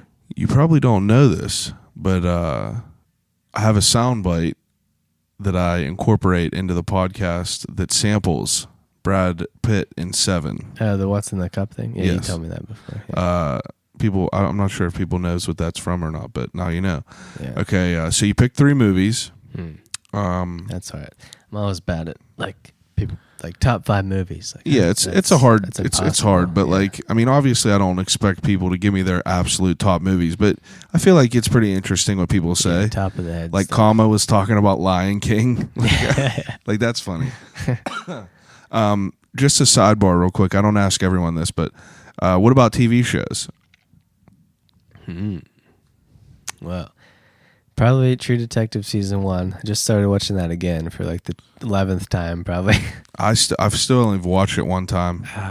There's so much that you just have no idea you watched the first time you watch it. Yeah, I'm gonna have to watch And it there's again. like just an added aspect, like a whole nother realm of things. It's like watching The Office You could- over and over again. Yeah. Like you start to see other things. Yeah. More to it than that probably, but man. I feel like I would definitely have to take Californication. That's still one of my all-time favorites. Yeah, I was thinking that crossed my mind just now too. Just has a good balance of funny, sad, makes you feel good. Like Yeah. like there's been times just crying in the living room watching that. Yep. Yep. It's all right. Yeah, probably that. True Detective. Fuck, I don't know. Maybe like Game of Thrones. There's so many to watch. Yeah. I don't know. I'm going to just jump on it after it's all over and done with. I'm going to give it like 4 years so I forget everything that everyone has ever said about it. No, he won't remember now if you start from the beginning. I probably won't. Okay, so you got TV shows as a sidebar. Now, I don't know. I asked some people this, and some people read, some people don't. So I'm going to ask you both as well. So 3 books, if you could choose them. Okay. A lot of people don't read, so I have them. I give them a alternate question, what I'll also give you too. Okay. I read. Probably this book I just read is really good. It's just called Sleep by like Nick Littlehell. He's like a sports coach for a lot of famous people. He's like their sleep coach, and it's really interesting. And I could go in depth about it, but it's basically just makes you realize how shitty we are, and I definitely am at sleeping, and how important it is. It's interesting. It's an interesting book, though. Yeah, it's really good. His whole philosophy is to not think of it in terms of like I need 8 hours per night, but is to think of it in like per week, how many sleep cycles you get. Like a full sleep cycle is 90 minutes. So say, you sleep from 12 to 7:30, in the morning. Mm-hmm. And that would be, like 5 sleep cycles, I think. 7.5 hours. So yeah, so you'd give yourself like 5 points for that night for 5 sleep cycles. Okay. And then, you add up all your points of cycles throughout the week. Yeah. You want your total to be like somewhere between 30 to 35. And then you also can get a point if you like take a nap, either a 30-minute nap or a 90, a 30-minute or a 90-minute, which is cool. So I've been like trying to monitor my sleep cycles and stuff because I'm not good at it. Yeah. And I know its importance, and I still just neglect it. I don't want to neglect it. I mean, like, it's impossible for me to sleep past like 6 a.m. any day in the week. I'm just bad at going to bed early. That's not my problem.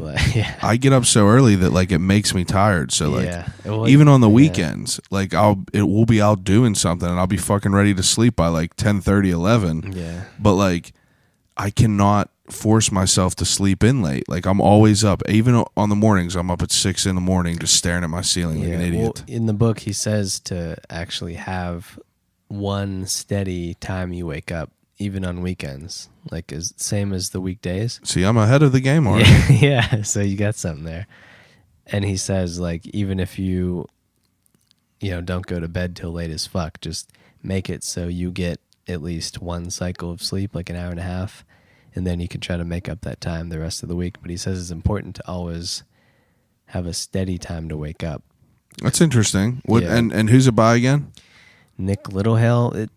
Aubrey talks about it in his book. Yeah, I know that he just came out before with I another read book. his book. He like mentioned his name briefly on a podcast, so I checked it out. Then I got the book, Okay. and yeah, it's really good. And we'll see if I can stay disciplined with the sleep. But Yeah, so that book for sure, because I constantly go back and like look up stuff that I don't remember. Yeah. It's useful. And then, let's see. There's not many books I read over and over again. I read the Zodiac book twice. It was pretty good. By Robert Graysmith. Yeah, because that was interesting. But I don't know if I'd really take that with me. Yeah, I mean, like, no one has ever answered and been like, man, every year I read Harry Potter Yeah. and the Chamber of Secrets. I know some people are like that with certain books, but Yeah, like, I've read The Outsiders a few times, but, like... not necessarily. I wouldn't read it again, that's for sure. Did you ever finish that? Yeah, I powered through, but It's terrible. Whenever it was coming out, like the craze of the new it was coming out, like I was like, you know what, fuck it. I like reading. I'm going to try to read it.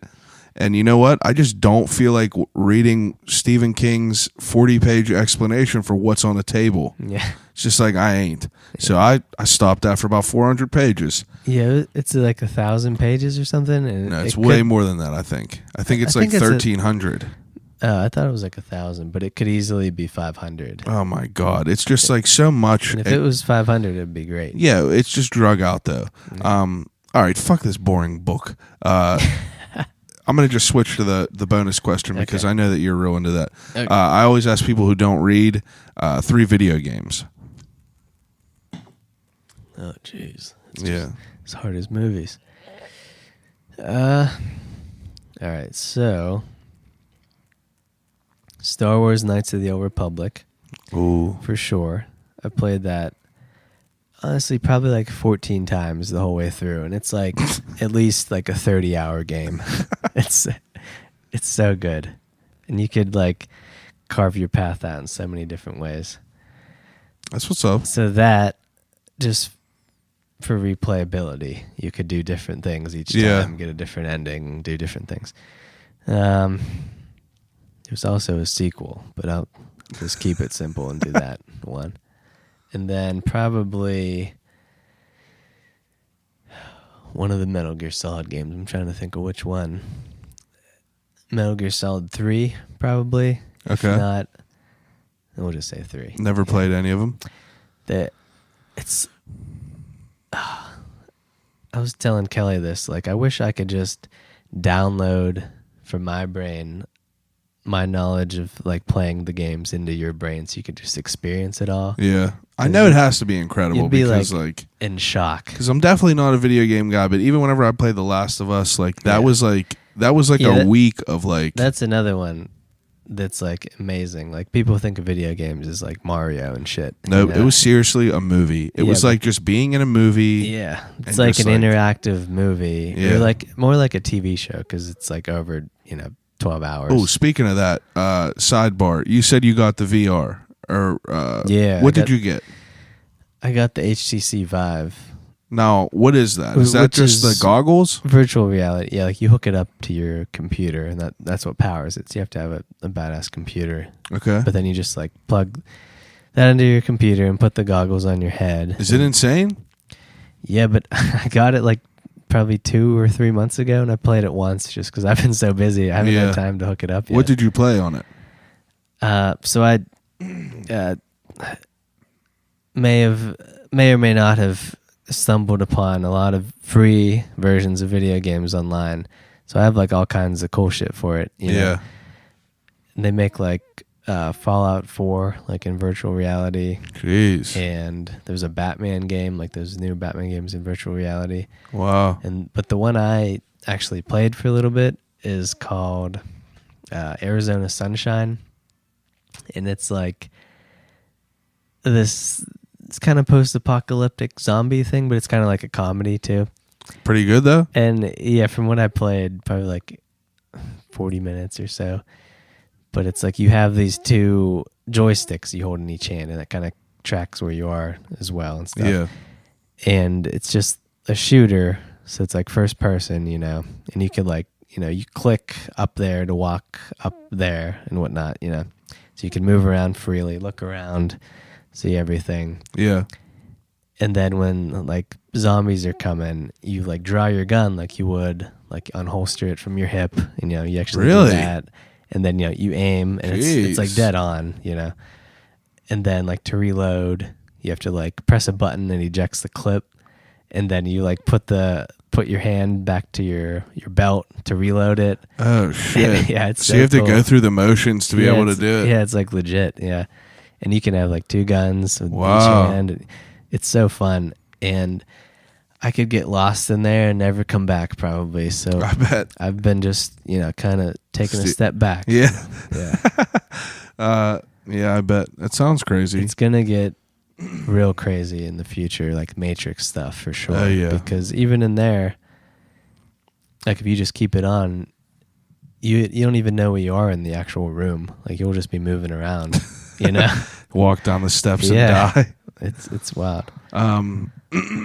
Yeah, it's definitely interesting. I'm excited to play that. So yeah, Knights of the Old Republic, Star Wars, Metal Gear Solid, and then probably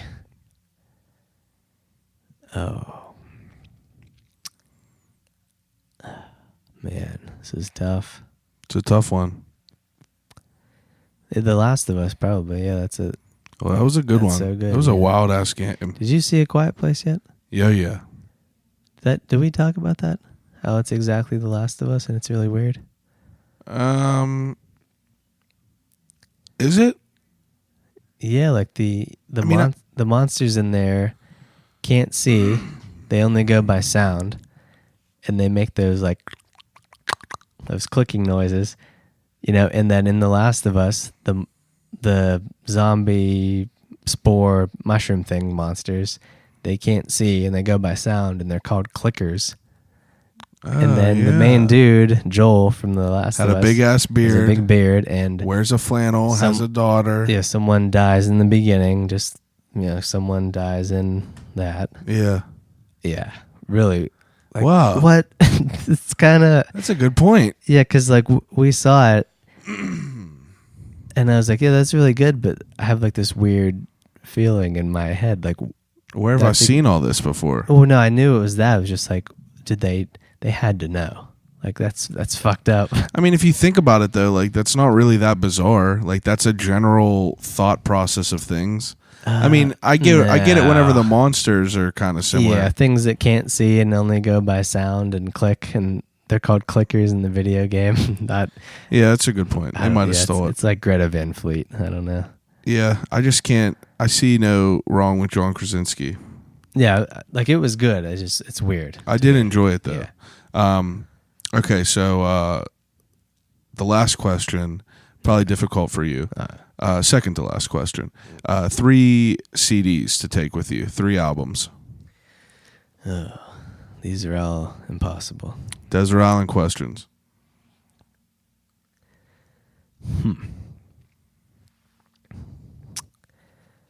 Let's see here. Evanescence. Nickelback. Nah. I mean, it has to be a 9 Inch Nails album, right? Yeah, probably go with like The Fragile, 'cause it's a double album, so it's like 2 albums in one, essentially. It's like 24 songs. There you go. And then maybe like a White Stripes live under Great White Northern Lights, like the one with that Jolene live on Pissed. there. Yep. That whole album's real good. Mm-hmm. Then the other one, I don't know. It's a hard question. It is.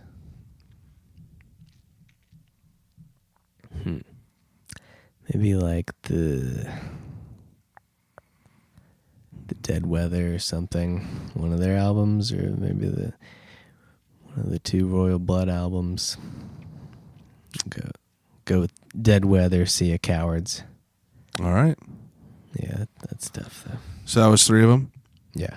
Okay. And, all right. Now, this is the last question. This isn't really a Desert Island question, but I ask everyone this. All right. If you could talk to anyone in the world, alive or dead, who would it be and why? Coconut Pete. Not Bill Paxton. R.I.P. to the man. Coconut Pete was Bill Paxton's character in Club Dread. And I don't know, he's just like a cult, infamous, like, joke, ongoing joke. Any person on the planet ever? Yeah, alive or dead. I feel like if it was anyone from a really long time ago, that would be kind of boring because they wouldn't know what was going on. Maybe from like a real long time ago, like someone in Egypt, if it could all translate well, just to see what they were really up to back then. Yeah, that would be interesting. How things were going, you know? How they built pyramids.